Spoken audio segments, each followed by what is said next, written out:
Welcome, welcome, welcome to the Wild Yoga Tribe podcast. I'm your host, Lily Allen Duenas. Together we'll talk about the world of yoga and we'll talk to people from around the world. Before diving into the episode, I wanted to invite you to join me for online yoga classes. I'm teaching everything from yoga for people who say they can't do yoga to strong vinyasa flows. I'd love for you to join me.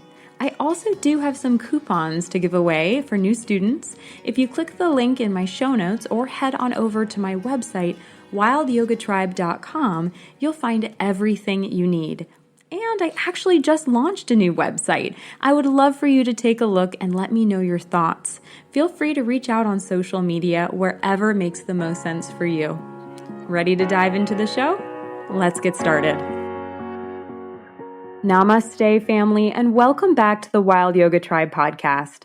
I'm so excited today to welcome Paulo Martins, a yoga teacher and yoga studio owner from Portugal, onto the show today.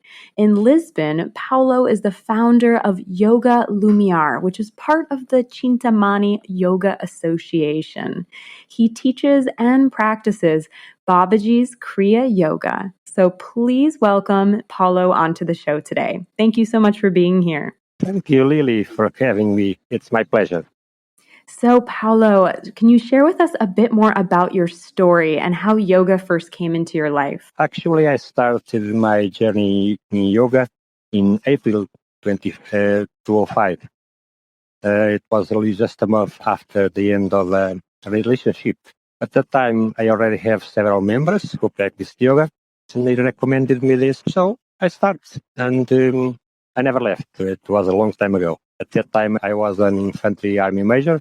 So as you may understand, it's not very common people in Army doing yoga. By the end of 2010, I was already a yoga teacher. And at the end of 2014, as a lieutenant colonel for already 8 years in the Army, I was a little bit disappointed with military life. And it was a little bit difficult also to conciliate the things, the military way doing those things with the yoga life.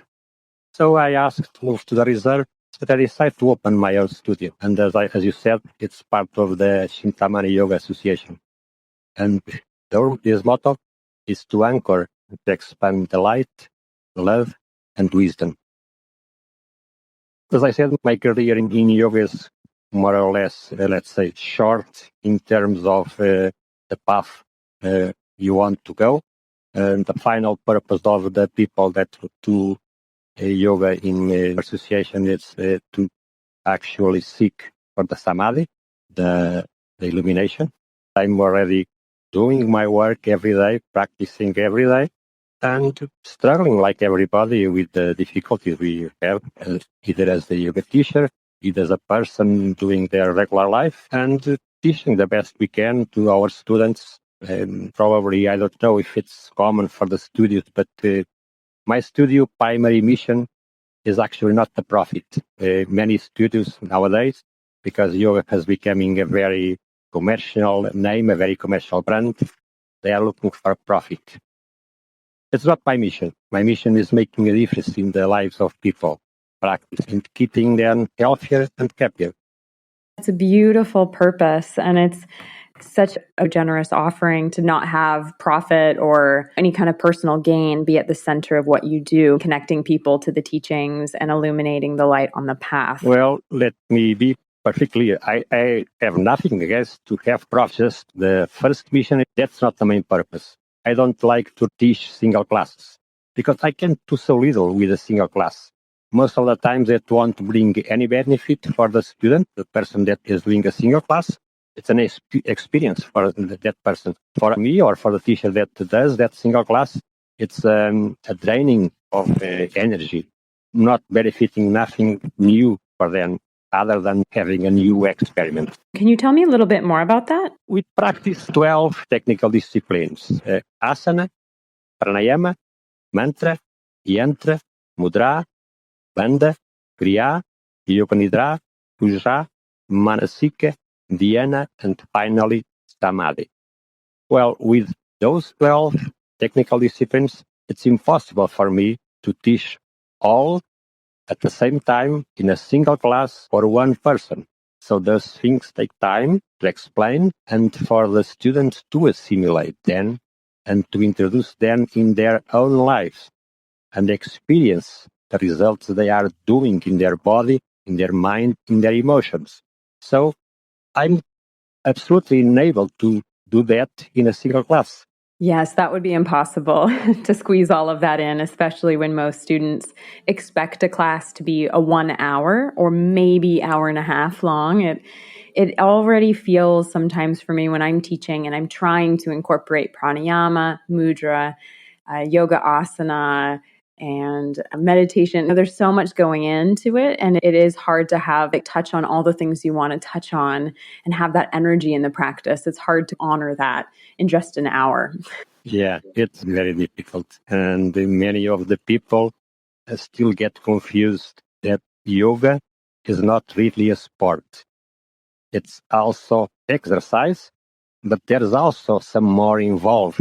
If you are doing the asana properly, you actually are using pranayama. You can use also mantra. You can use also manasika, and you can also do puja.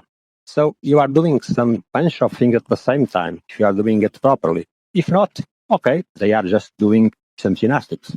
Yes, it's a layered practice. And I think that most people do start or are introduced to yoga with just the asana, just the physical pose. And then I think slowly, like a uncovering of each layer and adding of layers to the practice itself.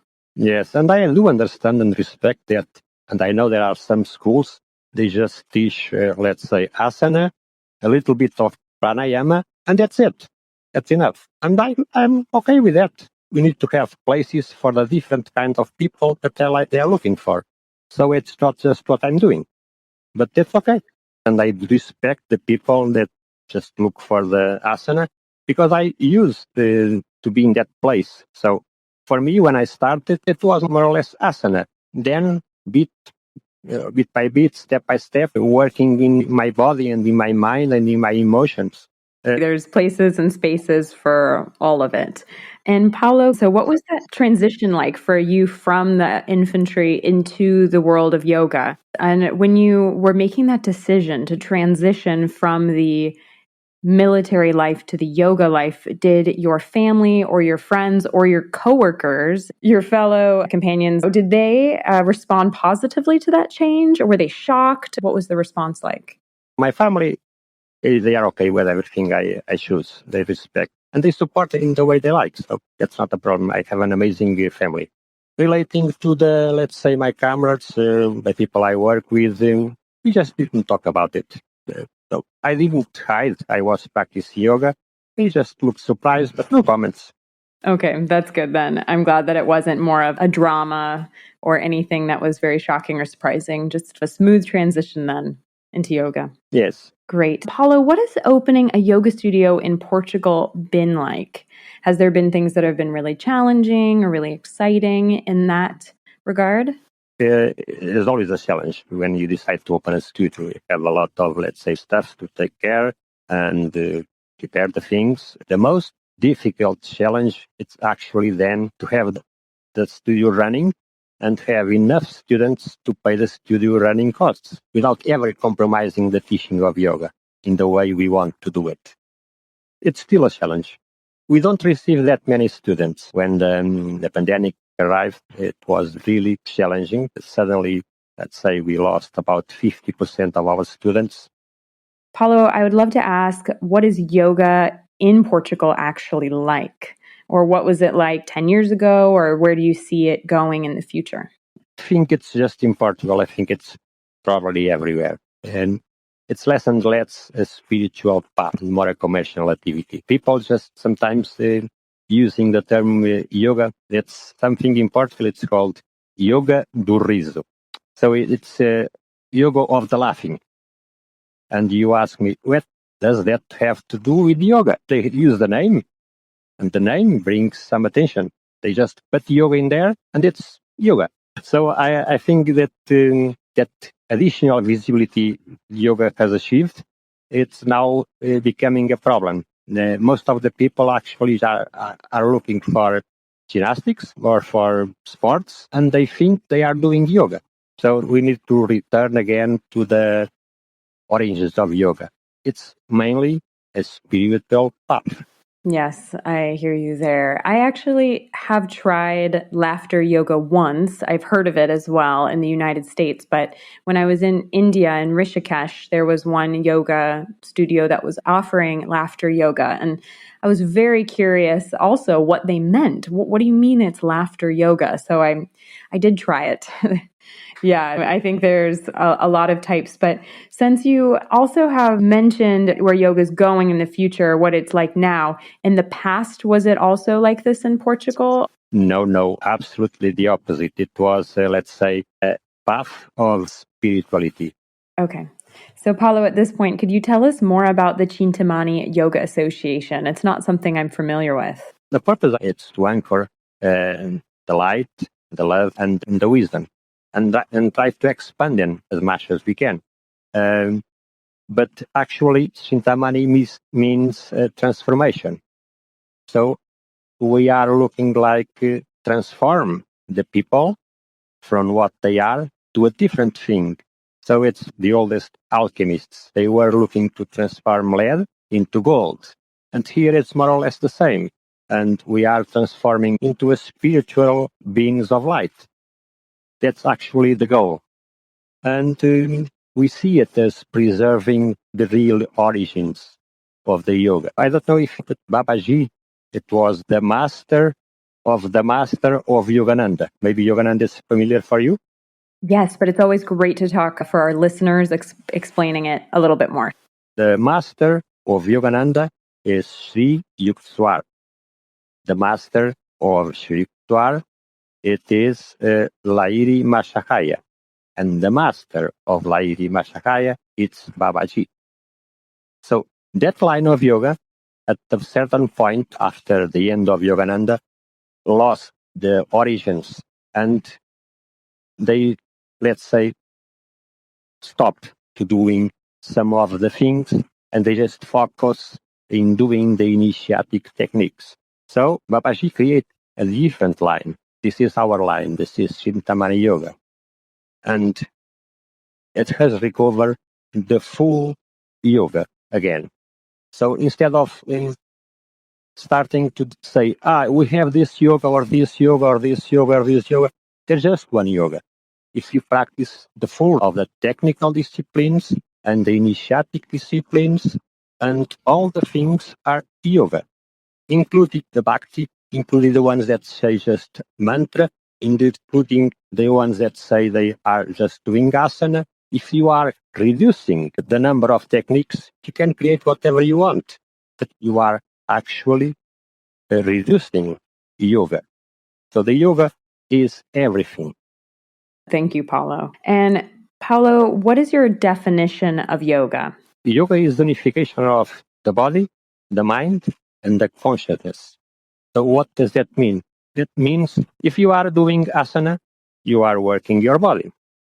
But you can do, let's say, something when you drive a car. Are you using your mind? Are you using your body? Are you using your conscience at the same time? Because you're driving a car, you are doing something, let's say, in automatic mode. So that's the very basic thing. And sometimes you even forget what you are doing. If it's asana, you are doing that, and your emotions, your mind, and your conscience are aligned with the thing you are doing at that point, at that moment, this instant. So you are completely focused. You don't get distracted for any other thing. Whenever you focus, you have your mind, your emotions, and your consciousness aligned at the same time. Thank you for defining that for us. So, Paulo, what is something that you think is very powerful that yoga has personally taught you? Yoga, I think it's a journey. It's a journey of learning about yourself. Some people think you are teaching someone. Actually, you are not teaching anybody. You are learning. When you are teaching your students, they actually work as a mirror. We have different layers, and every time we see something in a student, it's a reflection, it's a mirror of something. Eventually you have to look in yourself. So you are not teaching nothing to anybody. You are learning about yourself. You are evolving yourself. And if you are doing it really well, you learn with any of your students something. Even the ones they practice just for a single class. You will have something to learn with. I really agree with you, Paulo, that when you teach a student, or when you're teaching a group of students, or just when you're in the role of the teacher, you're still in the role of the student. You're still learning as you're teaching. And there's so much to learn from each and every student and each and every interaction. Holding up the mirror, as you said. So if somebody is curious about Portugal and they're thinking, okay, this has definitely got me excited, I want to plan a trip, can you tell our listeners more about your country, more about Portugal? I don't know if it's, but Portugal is one of the oldest nations in the world with the same territorial border. We have more than 850 years with the same territorial border, with something really rare. And the people are very hospitable. We have one of the best wines in the world, not just Porto wine. Our climate is usually quite mild, so we have immense beaches and we have beautiful landscapes. We have many castles. We have ancient monuments, monasteries, churches. We like to learn languages. Most of people can speak at least more than one language, and we like to travel. Every time we go to a different country, we have a thing I really think it's very good. We like to learn the way the people live there and how they do the things, and we try to do the same. And not like some, they just come to a country and say, but my culture says I should do like that, and my religion says I should do like that. Okay, but if you want to have all those things, why don't you remain in your country? Why did you came to a different country? So if you are in Rome, behave like a Roman. It's the way I think, and I think the Portuguese try to do that. Yeah, I love to travel and travel in a way that I get to know the locals and the people, the culture, some of the language, maybe a recipe. I also enjoy really immersing myself. I've had the joy of being able to travel and spend, a month or 3 months in different countries at a time. So it's been really a great joy and a great pleasure to get to, as you said, live like the Romans. It's not very expensive, remaining for 2 or 3 months in one country. Usually when I go, it's to teach yoga. It's to actually be teaching at a yoga studio or a hotel or a wellness center. And so I'm usually living at the retreat area or center. So it's a good way to travel and to also get more experiences connecting with other cultures. So Paulo, could you share with us some of the ways that our listeners can find you? It's easy to find me. They just look for they search in Google for Yoga Lumiar, and they find us immediately. So actually, they can also find us in Facebook and in Instagram. Thank you so much, Paulo. It has been such a joy to be with you and have this great conversation. Thank you for joining me today. Thank you for inviting me. It was an absolute pleasure to have this chat with you, and it was also very interesting learning also new things. And it's something I really love, learn new things. Thank you so much for tuning in to this episode of the Wild Yoga Tribe podcast.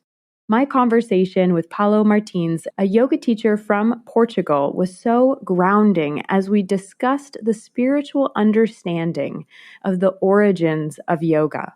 I hope that this conversation made you curious about going deeper on the path of yoga and exploring its origins for yourself. Thank you for listening to the Wild Yoga Tribe podcast. Be well. Remember to hit subscribe so that you never miss an episode. And if you feel called, please share this episode with someone you think could benefit from it. Leaving a review would also be so appreciated. Feel like getting social? Connect with the Wild Yoga Tribe and with me on social media on Facebook, Instagram, Twitter, YouTube, wherever you are. I would like and hope I'm there too. Head on over to thewildyogatribe.com and tap into some pretty awesome and amazing resources on my newly designed website. You can also meditate with me on Insight Timer or join me for live streamed and on-demand yoga classes on Moxie. Links are in the show notes or on my website as well. I'll see you there. Also, I just wanted to say thank you again, dear listener, for being with me. May your day be bright and light. May you be peaceful and happy and led on the right path, free of suffering and sorrow. Be well, dear one. Be well.